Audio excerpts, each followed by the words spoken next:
Gene Watson was once one of the most trusted voices in country music, a singer whose songs carried truth without spectacle and heartbreak without apology.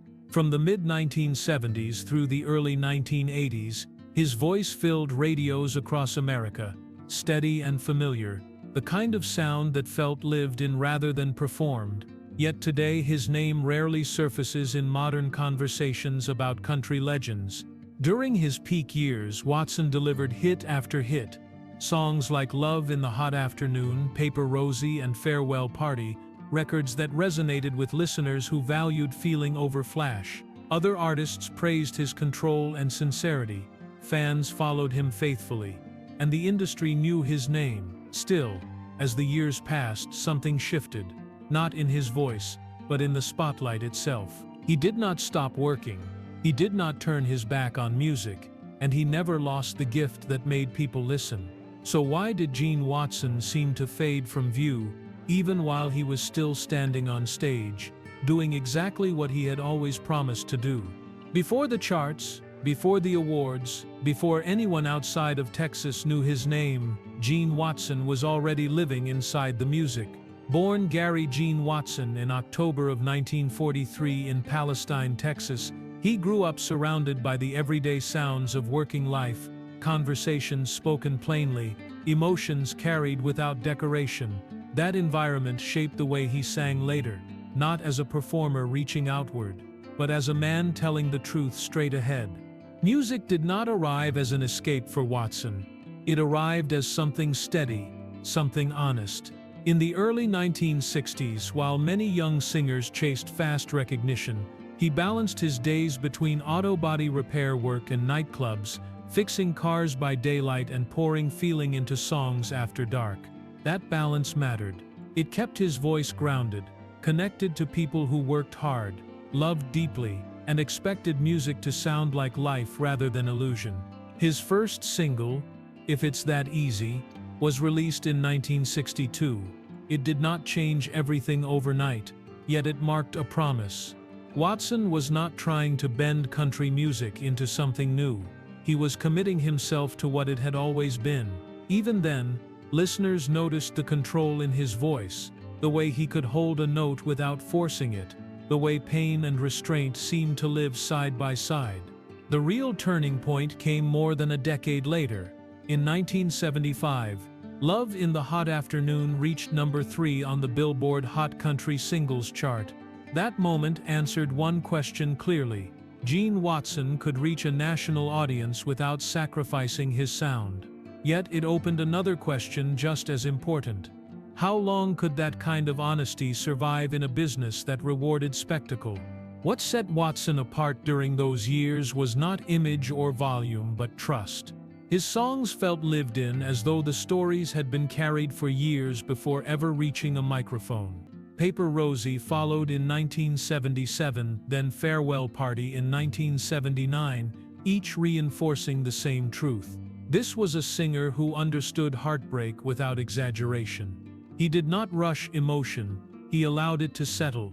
Among other artists, his reputation grew quietly but firmly. He became known as the singer's singer, a phrase used by peers who understood how difficult it was to deliver that level of precision without sounding distant. Watson recorded with his band together in the studio rather than isolating instruments, choosing connection over control. That decision mattered, because it preserved the warmth listeners felt when they pressed play. By the early 1980s, his voice was unmistakable. 14 Karat Mind reached number 1 in 1981, his only chart-topping single, and in some ways his most revealing. The song carried restraint, irony, and emotional weight without excess. It proved something essential. He did not need trends to succeed, only truth. Yet even at his peak, there was no sense of chasing attention. Watson never built a persona larger than the music itself. He stood still when others reached outward. That steadiness answered why audiences trusted him, but it also planted the seed of what would come later. Because when country music began to change, the question was never whether Gene Watson could adapt. The real question was whether he wanted to. By the time Gene Watson entered the 1980s, Country music itself was beginning to shift beneath his feet. The industry that had once rewarded patience, restraint, and emotional clarity was slowly turning its attention elsewhere. Production grew slicker. Images grew louder. Songs were expected to cross over, not settle in. Through it all, Watson's voice remained unchanged, steady and unmistakable, even as the landscape around it moved on. In 1981, 14 Karat Mind reached the top of the charts, becoming his only #1 hit. On paper, it looked like a peak. In reality, it marked a quiet crossroads. The song itself stayed true to everything Watson had built his career on. Irony carried with control, heartbreak expressed without excess. It sounded timeless, yet it arrived at a moment when time itself was beginning to speed up. Throughout the early and mid-1980s, Watson continued to release music and tour, but his presence on the charts gradually lessened. This was not unusual for artists whose success had been rooted in traditional country. Radio formats narrowed. New acts were introduced with heavier emphasis on visual appeal and crossover potential. Watson's recordings did not chase those changes. They stayed grounded, human, and emotionally direct. What remained constant was his audience. Fans who had followed him since Love in the Hot Afternoon did not disappear when radio moved on. They continued to attend shows, buy records, and connect with songs that still sounded like their own lives. Watson did not withdraw from performing. He stayed on the road, singing to rooms that valued listening over spectacle. Behind the scenes, his approach to recording never shifted. He continued to favor live studio sessions with his band, preserving the cohesion and warmth that defined his sound. That choice kept his music consistent, even as industry trends leaned toward polish and separation. The result was a catalog that aged slowly, resistant to the momentary pull of fashion.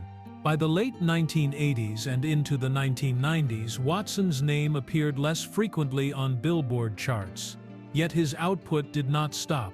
Albums continued to arrive. Tours continued to be scheduled. His career entered a phase that was quieter but no less deliberate. The spotlight narrowed, but the work remained.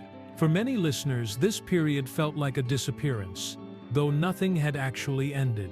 There were no farewell tours, no announcements, no sudden exits. Instead, there was a gradual shift in visibility, one driven by industry priorities rather than personal retreat. Watson was still present, still recording, still performing, even as mainstream attention focused elsewhere. Within the country music community, respect for his voice never faded. Fellow artists continued to cite him as an influence, a benchmark for vocal discipline and emotional honesty. He remained the singer's singer, a title that carried more weight backstage than it ever did in headlines. This chapter of his career answers a difficult truth. Sometimes an artist does not leave the spotlight. Sometimes the spotlight simply moves on. Gene Watson's absence from mainstream conversation during these years was not the result of loss or decline. It was the outcome of remaining exactly who he had always been. And as the industry chased what was new, Watson continued doing what he had promised from the beginning, singing songs that told the truth, whether the world was listening loudly or quietly. As the decades moved forward, Gene Watson's career entered a phase that was less visible, yet deeply revealing. While mainstream attention focused on newer voices and changing sounds, Watson remained committed to the work itself. He continued recording albums, not for trends or resurgence, but to preserve the kind of country music that had shaped him from the beginning. The songs still arrived with care, shaped by experience rather than urgency. Touring never stopped. Long after his chart presence faded, Watson continued stepping onto stages across the country, singing to audiences who had grown older alongside him. These were not crowds chasing nostalgia for its own sake. They were listeners who recognized themselves in his voice, who understood that the quiet consistency of his career mirrored their own lives. Each performance reaffirmed a bond built not on hype, but on trust. Unlike many artists who stepped away during similar transitions, Watson never framed this period as a comeback or a reinvention. His recordings remained rooted in traditional arrangements, favoring emotional clarity over production trends. He continued recording with musicians playing together, preserving the natural interplay that defined his sound. The result was music that felt steady, even as time passed. By the 1990s and into the 2000s, his catalog grew deeper rather than louder. Albums released during these years did not chase radio placement, yet they expanded the emotional range of his work. Songs reflected maturity, endurance, and reflection, themes that resonated with listeners who had lived through their own seasons of change. Watson's voice, weathered but controlled, carried those stories with quiet authority. Recognition during this period came differently. It arrived not through chart positions but through respect. Fellow musicians continued to speak of his vocal discipline and emotional restraint. Younger artists studied his phrasing, his ability to hold tension without release, his refusal to oversell heartbreak. In a business often driven by reinvention, Watson became a reference point for consistency. In 2018, he was honored as Rope Entertainer of the Year, sharing the award with Jeannie Seeley. The recognition reflected decades of persistence rather than a single moment of success. It acknowledged a career defined by longevity, connection, and service to the music itself. The honor arrived quietly, fitting the man it celebrated. 2 years later, in January of 2020, Gene Watson was inducted into the Grand Ole Opry. The invitation carried symbolic weight. For an artist whose career had unfolded largely outside the modern spotlight, the moment served as a public affirmation of what many already knew. His contribution to country music had never faded. It had simply endured. Even as these honors arrived, Watson's life remained largely private. He continued touring, recording, and performing without spectacle. There were no dramatic returns or public narratives of rediscovery. Instead, there was continuity. The same voice, the same approach, the same devotion to songs that spoke plainly and honestly. This chapter of his story reveals something essential. Gene Watson did not vanish because he stopped giving. He remained present, reliable, and true to his craft long after attention moved elsewhere. His career did not shrink. It settled. And in that settling, his music found a different kind of permanence, one measured not by charts but by the people who kept listening year after year. By the time recognition finally gathered around Gene Watson, it arrived without urgency. There were no campaigns to reclaim attention, no sudden rewriting of his place in history. Instead, the acknowledgement settled in quietly, shaped by time rather than momentum. It felt less like a spotlight turning back on, and more like a light that had always been there, finally noticed. For years, Watson's influence had lived in spaces that rarely made headlines. His name carried weight in rehearsal rooms, on tour buses, and inside recording studios where singers studied phrasing instead of sales numbers. The respect he earned never depended on visibility. It depended on trust, built song by song, year by year, without interruption. What mattered most about that late recognition was not the titles themselves, but the timing. By the time acknowledgement arrived, Gene Watson was no longer standing at the edge of his career, waiting to be seen. He was firmly inside it, still working, still singing, still grounded in the same approach he had carried for decades. The recognition did not rescue anything. It simply arrived to meet him where he already stood. There was something quietly powerful about that. These honors did not pull him back into the center of attention or ask him to reintroduce himself to the world. They asked nothing at all. They existed as a nod, a confirmation that what he had built without chasing approval had not gone unnoticed. The music had spoken long before the industry chose to respond. For those who had followed his journey, the moment felt less like celebration and more like relief. Not relief that he had finally been seen, but relief that his way of doing things had not been forgotten. In an industry that often rewards reinvention, this recognition honored consistency. It validated staying in place while the world moved on. The applause surrounding this chapter carried a different sound. It was not driven by excitement or surprise. It was shaped by memory. People listening were not discovering Gene Watson. They were recognizing how long his voice had lived alongside their own lives, through loss, endurance, and quiet perseverance. What stood out most was how little it changed him. There was no shift in message, no alteration in purpose.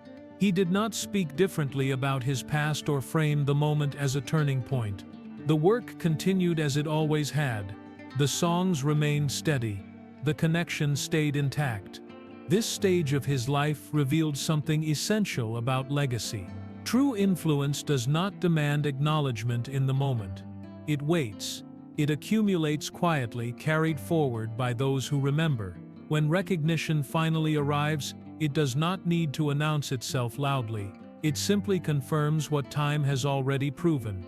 And in that confirmation, Gene Watson's story moved toward its most honest conclusion, not defined by when he was celebrated, but by how faithfully he remained himself until the very end. By the final stretch of his career, the question surrounding Gene Watson was no longer about recognition or relevance. It was about choice. Long after the charts shifted and the spotlight narrowed, he continued doing the same work he had always done, showing up, singing carefully chosen songs, and giving audiences exactly what he had promised from the beginning. There was no moment where he stepped away from music. No announcement, no farewell tour, no dramatic exit. Instead, his career followed a quieter pattern, one built on consistency rather than visibility. While others measured success by exposure, Watson measured it by connection. The result was a life spent inside the music rather than above it. As the years passed, his performances took on a different weight. The urgency faded, replaced by steadiness. Each song carried not just its original meaning, but the accumulated years of living that followed. The voice changed subtly, shaped by time rather than strain, but the control remained. So did the restraint.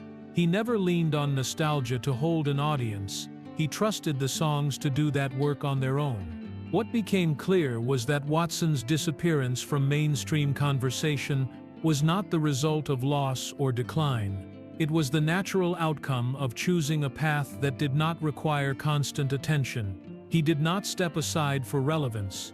He stayed present for purpose. That distinction mattered. For audiences who continued to attend his shows, the experience felt personal. These were not performances designed to impress. They were shared moments, shaped by memory and mutual understanding. Fans did not come to see a legend preserved in time. They came to hear a voice that had aged alongside their own lives. This final phase revealed something essential about success. It showed that a career does not need to grow endlessly to remain meaningful.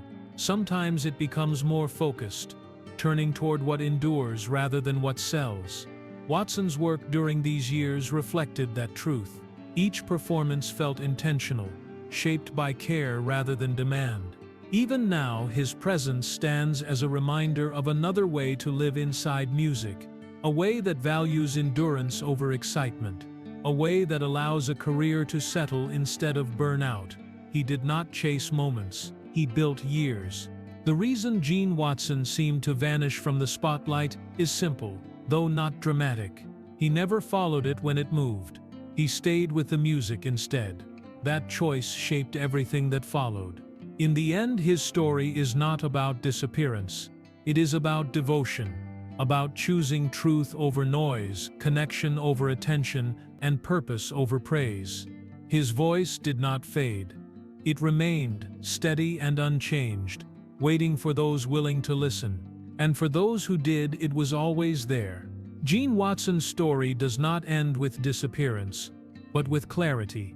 What once looked like fading was, in truth, a life lived deliberately, shaped by choices that valued honesty over attention. While the spotlight moved on, his voice remained, steady and unchanged, carrying songs that never asked for more than they needed. Across decades, he proved that success can take quieter forms. It can live in consistency, in loyalty to craft, in the trust built between an artist and the people who listen. His career did not rise and fall in dramatic arcs. It settled into something lasting. Even now, his music continues to reach those willing to listen closely, offering comfort without spectacle and truth without force. Gene Watson did not vanish. He stayed. He stayed with the songs, with the audience, and with the promise he made at the beginning. And that choice, more than any chart position or headline, is what defines his legacy. For more emotional stories, check out this video.